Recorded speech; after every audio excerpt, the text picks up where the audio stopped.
Stop for a moment and consider this carefully. Your mind is not waiting for instructions.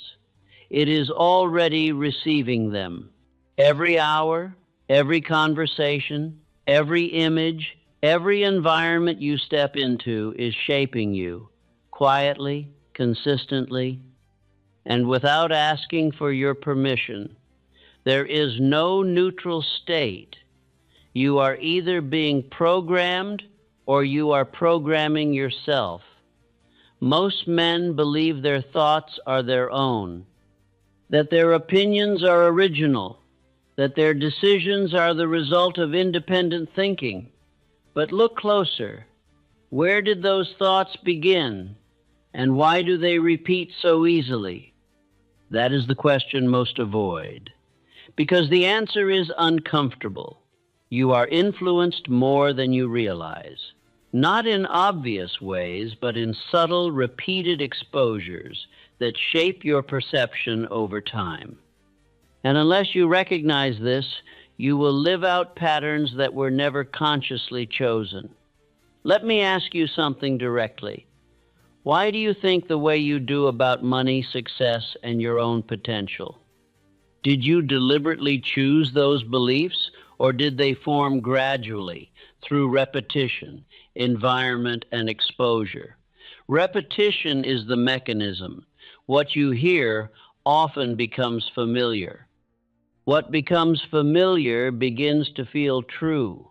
And what feels true starts to guide your decisions automatically, without effort, without resistance, without question. That is how programming works.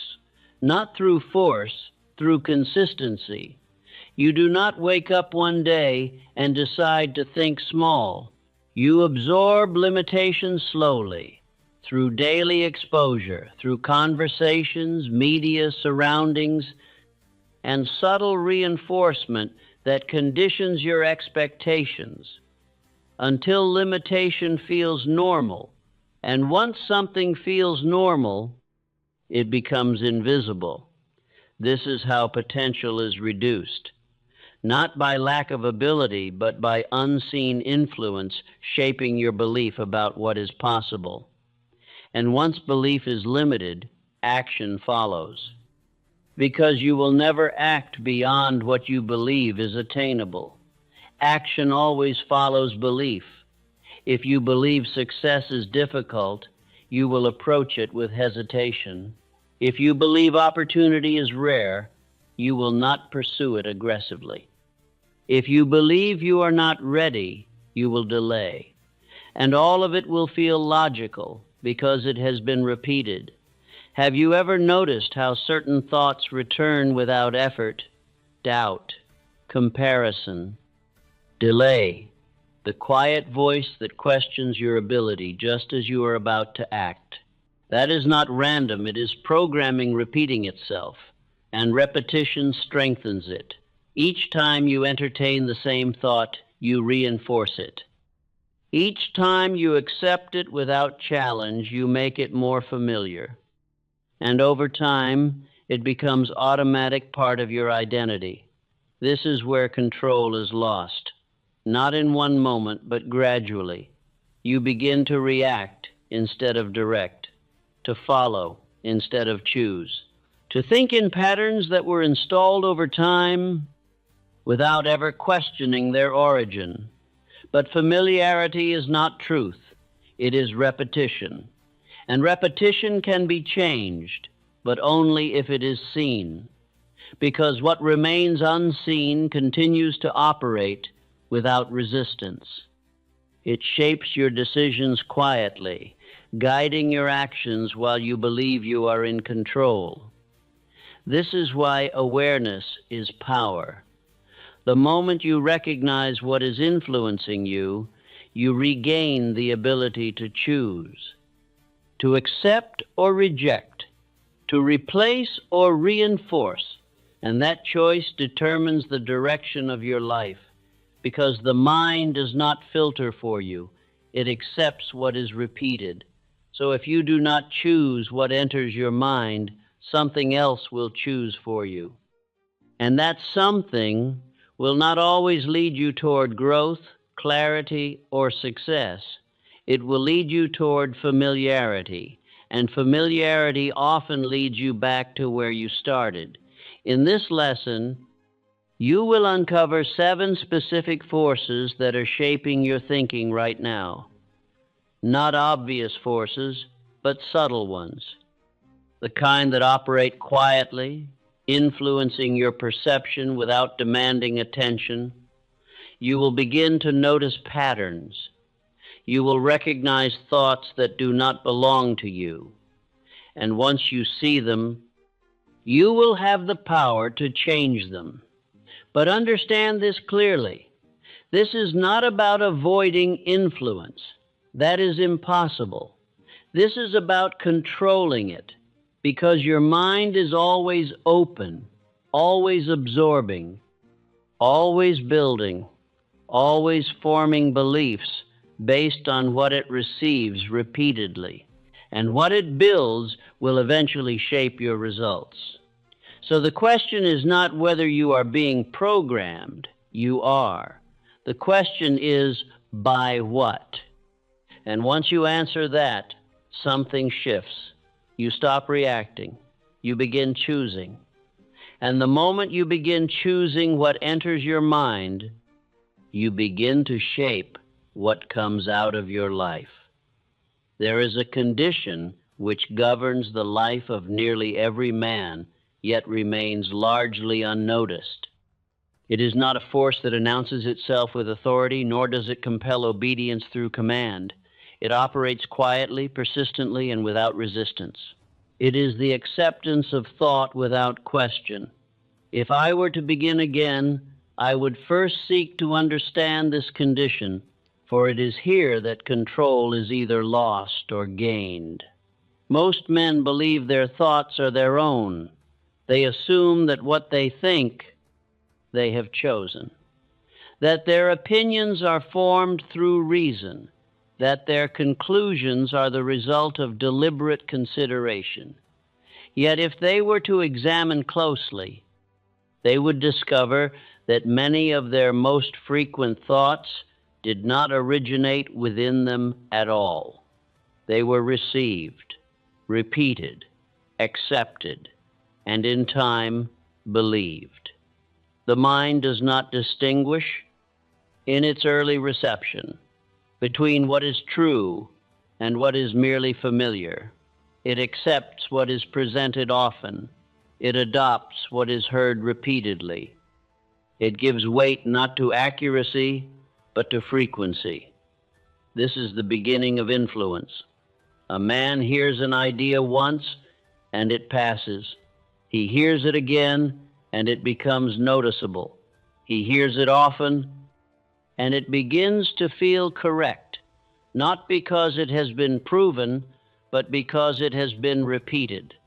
Familiarity, when unexamined, takes the place of truth, and this substitution is rarely detected. For the man does not feel that he has accepted something from without. He feels that he has arrived at a conclusion from within. The thought appears natural. It carries no sign of its origin. It presents itself as his own. Thus, he does not question it. And what is not questioned is accepted. What is accepted is repeated. And what is repeated becomes belief. This process is gradual. It does not occur in a single moment. It unfolds over time, through small exposures, through ordinary conversation, through observation of others, through the constant flow of impressions that pass through the mind each day. No single instance appears significant, yet together they form structure. If I were to begin again, I would recognize that my mind is not empty, waiting to be filled by deliberate thought. It is already active, already receiving, already forming patterns based on what it encounters. There is no neutral state. The mind is always being influenced. The question is not whether influence is present, it is whether it is recognized. Most men never arrive at this recognition. They proceed through life under the assumption that their thinking is independent. They do not pause to examine why certain ideas return to them with ease, why certain doubts arise at particular moments, why certain limitations feel reasonable. They accept these thoughts because they are familiar, and familiarity feels safe. Yet safety is not truth, it is repetition. There are thoughts which appear at the moment of decision, thoughts that suggest delay, thoughts that question ability, thoughts that diminish expectation. These thoughts are not random. They are the result of prior influence. They have been installed gradually through repeated exposure until they operate without effort.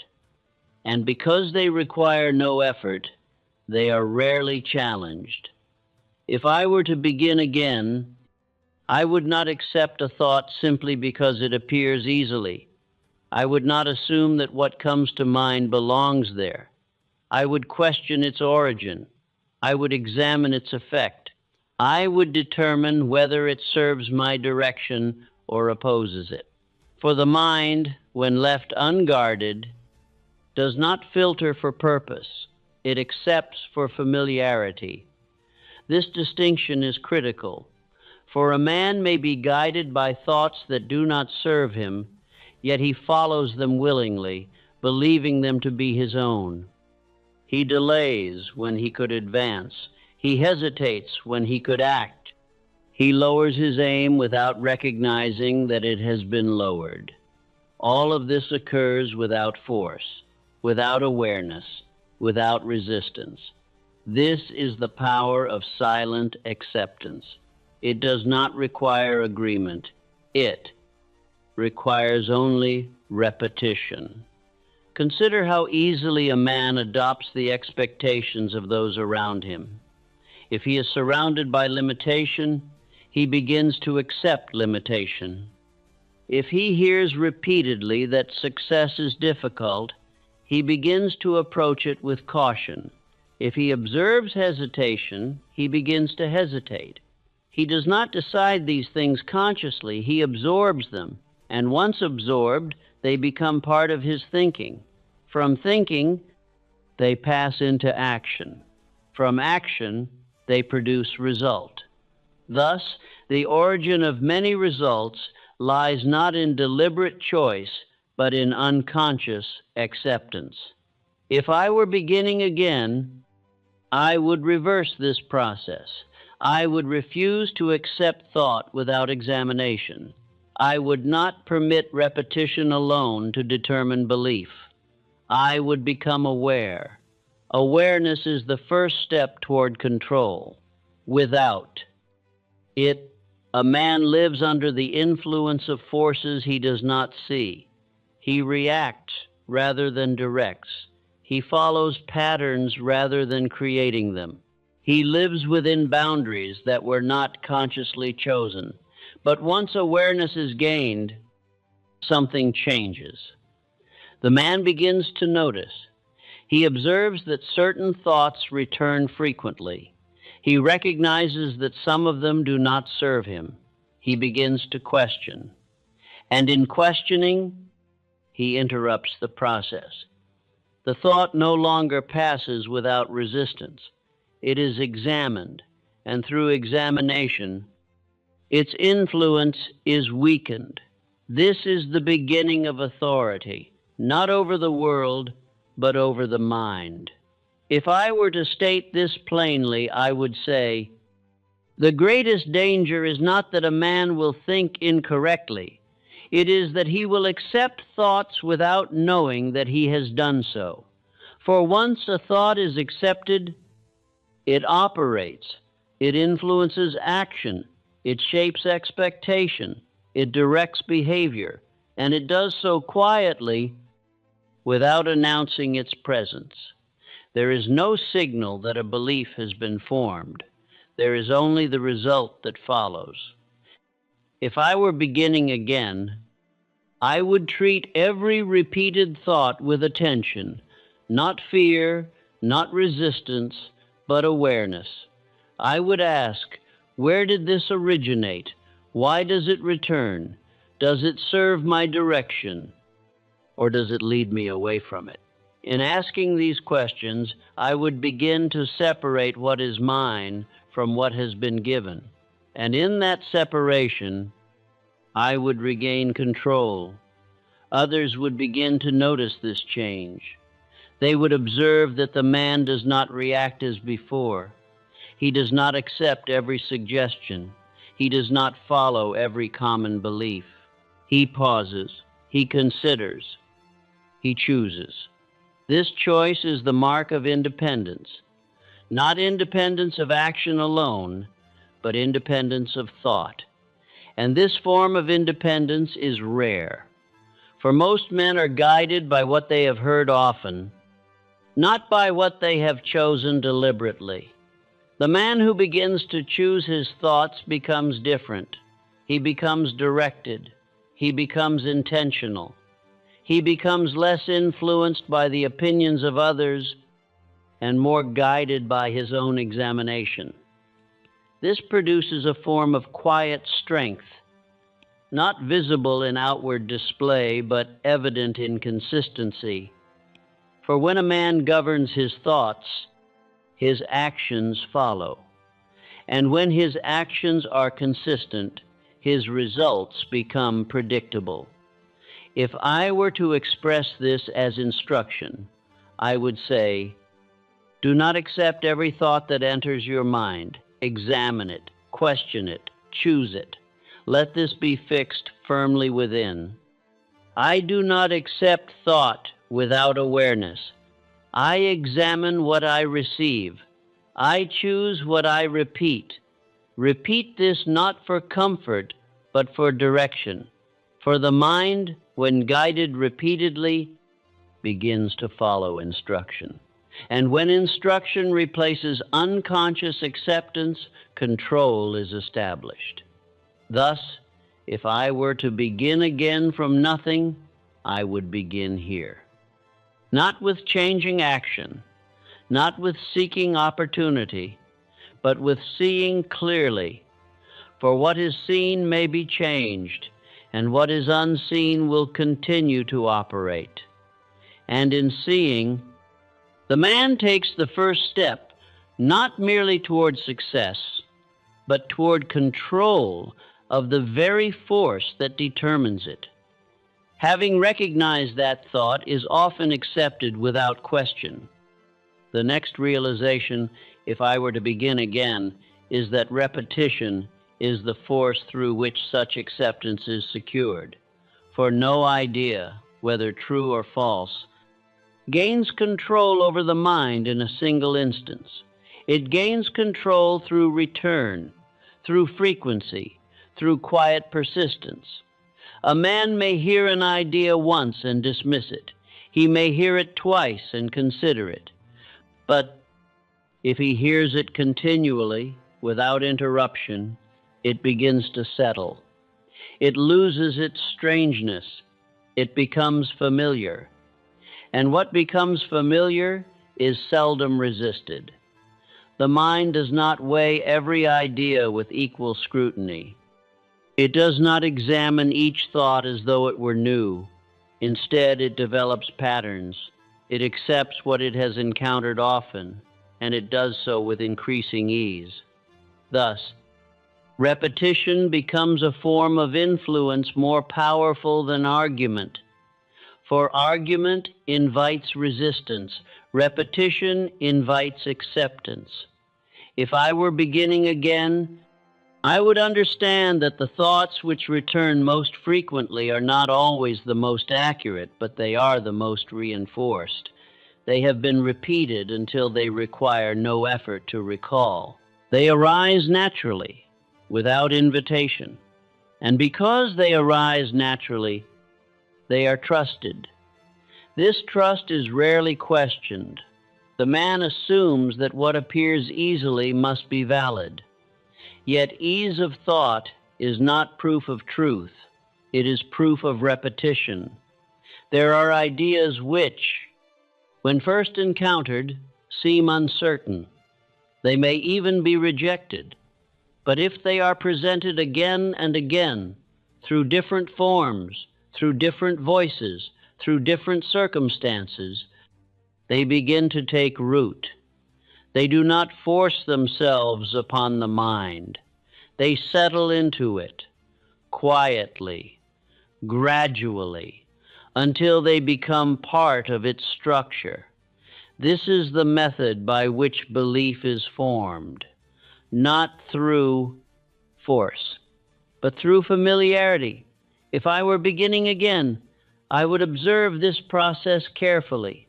I would notice which ideas are repeated in my hearing, in my surroundings, in the words of others.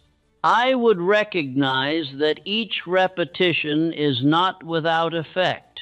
It contributes, however slightly, to the formation of belief. And belief, once formed, directs action. There is a subtle transformation that occurs when an idea has been repeated sufficiently. It no longer feels like an external suggestion. It feels internal. It feels personal. The man does not say, "I have heard this often." He says, "I believe this." And in this statement, the process is complete. For belief does not announce its origin. It presents itself as certainty. If I were to ask a man why he believes what he does about his own ability, about success, about limitation, he would rarely trace it back to repetition. He would provide reasons. He would defend his position. Yet beneath those reasons lies a history of exposure. He has heard certain things often, and they have become his truth. This is why repetition must be understood, for it operates whether it is recognized or not. The man who does not choose what is repeated to him will be shaped by what is repeated around him. He will adopt the expectations of his environment, the limitations of his associations, the beliefs that are most commonly expressed in his presence. He will do so gradually, without awareness, without resistance. If I were beginning again, I would not leave this process unattended. I would take control of repetition, for the same force that installs limitation may be used to establish strength. The mind does not discriminate between what weakens and what strengthens. It accepts what is repeated. Therefore, the man who directs repetition directs belief. This is a principle of great importance. If a man repeats to himself, through thought and through word, that he is incapable, he will begin to act accordingly, not because he has proven it, but because he has reinforced it. The idea has become familiar, and familiarity has become belief. Likewise, if he repeats that he is capable, that he will continue, that he will advance, this too becomes familiar. And in time it becomes belief. The difference lies not in the nature of the mind, but in the direction of repetition. If I were beginning again, I would be deliberate in this direction. I would not permit the most frequent thoughts to arise by accident. I would choose them. I would repeat them. I would reinforce them until they become natural. For once a thought becomes natural, it no longer requires effort. It operates, and in operating, it influences action. There is also a connection between repetition and feeling. An idea, when first encountered, may carry little emotion, but when repeated, it begins to attach itself to feeling. It becomes more than a statement. It becomes an expectation. It carries weight. This weight influences behavior. The man does not merely think the idea, he feels it, and what is felt strongly is acted upon readily. Thus, repetition not only forms belief, it strengthens it. If I were beginning again, I would recognize that casual exposure is not without consequence.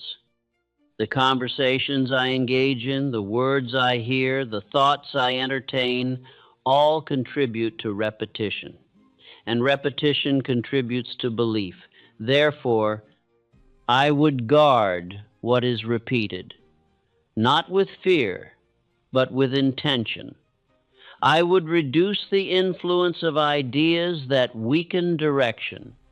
I would increase the presence of ideas that strengthen it, and I would do so consistently. For consistency is required. A single repetition is not enough, nor is a brief period of directed thought. The process must be sustained.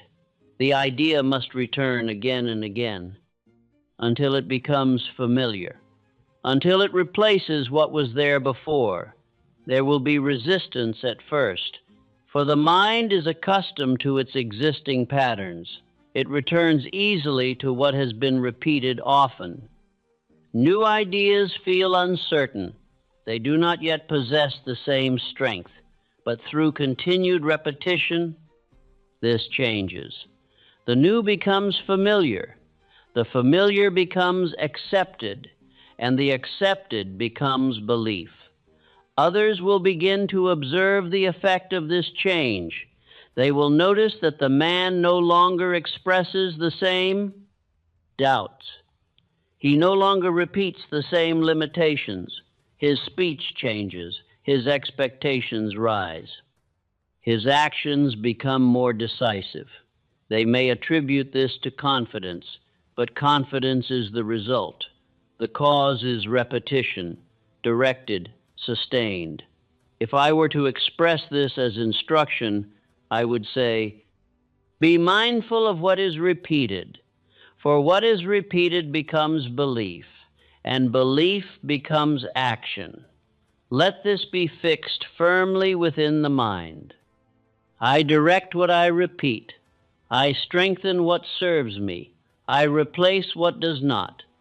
Repeat this not as mere words, but as practice. For repetition, when controlled, becomes a tool. And when used deliberately, it shapes the course of a man's thinking. Thus, if I were to begin again from nothing, having gained awareness of thought, I would do this next. I would control repetition. For in controlling repetition, I would control belief. And in controlling belief, I would begin to control the results that follow. Having understood that repetition shapes belief, the next realization, if I were to begin again, is that repetition does not arise by chance. It is supplied in great measure by one's environment. For what surrounds a man determines what is presented to his mind, and what is presented repeatedly becomes what he accepts. Environment is not merely a place, it is a constant influence. It is the sum of what a man hears, observes, and encounters each day. It is the tone of conversation, the nature of association, the standard of expectation that surrounds him. And though it may appear ordinary, it is shaping his thinking continuously. Most men do not recognize this. They believe themselves independent of their surroundings. They assume that their thinking is unaffected by those around them. Yet if they were to examine closely, they would find that their beliefs closely resemble those of the environment in which they remain. This is not coincidence. It is influence. A man does not need to be persuaded directly to adopt an idea. He needs only to be exposed to it repeatedly within his environment. If those around him speak in terms of limitation, he begins to accept limitation. If they speak in terms of possibility, he begins to consider possibility. He absorbs without effort, without awareness. If I were beginning again, I would give careful attention to this influence. I would recognize that my environment is not neutral. It is either strengthening my direction or weakening it. It is either expanding my expectation or reducing it. There is no condition in which it does neither. A man who remains among those who doubt will find doubt entering his own thinking. Not because he has chosen it, but because it is repeated. It becomes familiar. It settles into his mind without resistance. Likewise, a man who surrounds himself with those who act with purpose will begin to act with greater purpose himself. He will adopt their standard, not through effort, but through exposure. This is the power of association. It operates quietly, yet its effect is profound. If I were to begin again, I would not underestimate this force. I would not assume that I can remain unaffected by what surrounds me. I would accept that I am influenced, and in accepting it, I would choose my influences deliberately. For the man who does not choose his environment is shaped by it, and the shaping occurs gradually. A single conversation does not determine belief, but repeated conversation does. A single observation does not alter expectation, but repeated observation does. Over time, the environment establishes what is normal, and what is normal becomes what is expected. If limitation is normal, limitation is expected. If progress is normal, progress is expected. And expectation governs action. A man will not act beyond what he believes is reasonable. He will not pursue what appears impossible within his environment. He adjusts himself, often unconsciously, to match what he sees and hears most often. Thus, environment does not merely influence thought. It defines the boundaries within which thought operates. If I were beginning again, I would examine these boundaries. I would ask not only what I think, but why I think it. I would observe the conditions that surround me and consider whether they are expanding my thinking or restricting it. For a man may possess great potential, yet remain confined by the expectations of his environment. He may never test his ability, not because he lacks it, but because he has not seen it expressed around him. He has accepted a standard, and he lives within it. This acceptance is rarely questioned.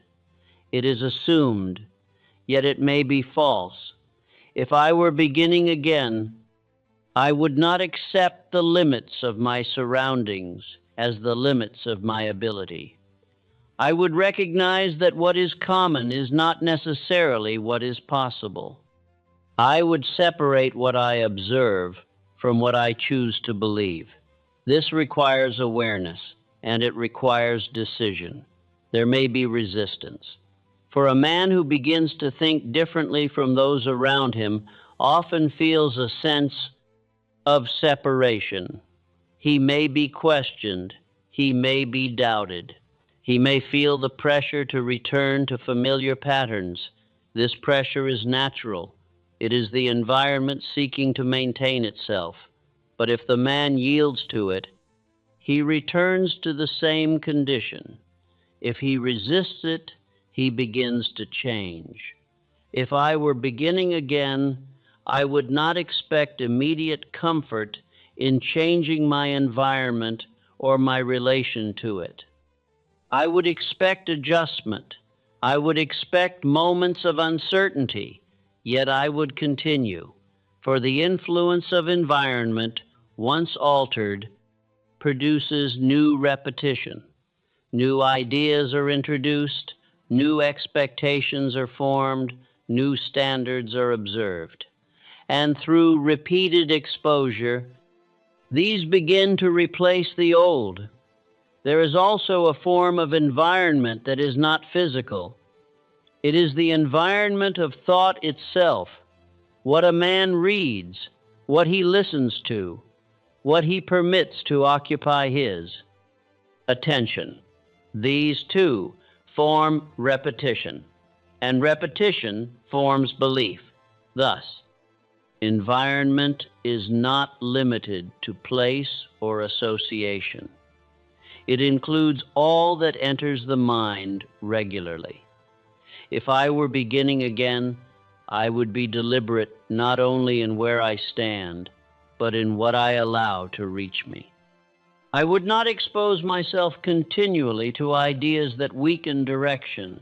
I would not permit repeated influence that diminishes expectation, for each exposure contributes, whether noticed or not. There is also a transformation that occurs when a man changes his environment. At first, the change may be subtle. He hears different conversations. He observes different actions. He notices a different standard of thinking. Over time, these impressions accumulate. They begin to shape his own thoughts. He begins to expect more. He begins to consider possibilities that once seemed distant. And in this shift, his actions change. Others will observe this change. They will notice that he no longer speaks as before. His language alters. His outlook expands. He appears more certain, more directed, more capable of sustained effort. They may attribute this to personal development. But the cause is influence, changed, directed, chosen. If I were to express this as instruction, I would say, choose your environment with care, for it supplies the repetition that shapes your thinking. Let this be fixed firmly within. I choose what surrounds me. I select what influences me. I direct the conditions that shape my thinking. Repeat this not as suggestion, but as decision. For the man who directs his environment directs his repetition, and the man who directs his repetition directs his belief.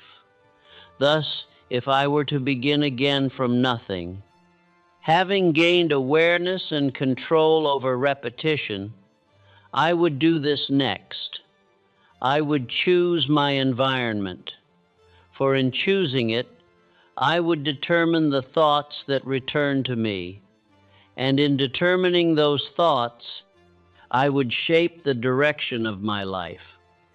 Having understood that repetition and environment shape the thoughts that enter the mind, the next realization, if I were to begin again, is that these thoughts do not remain as passing impressions. They gather, they settle, and in time they form beliefs. These beliefs are seldom declared, they are assumed, and once assumed,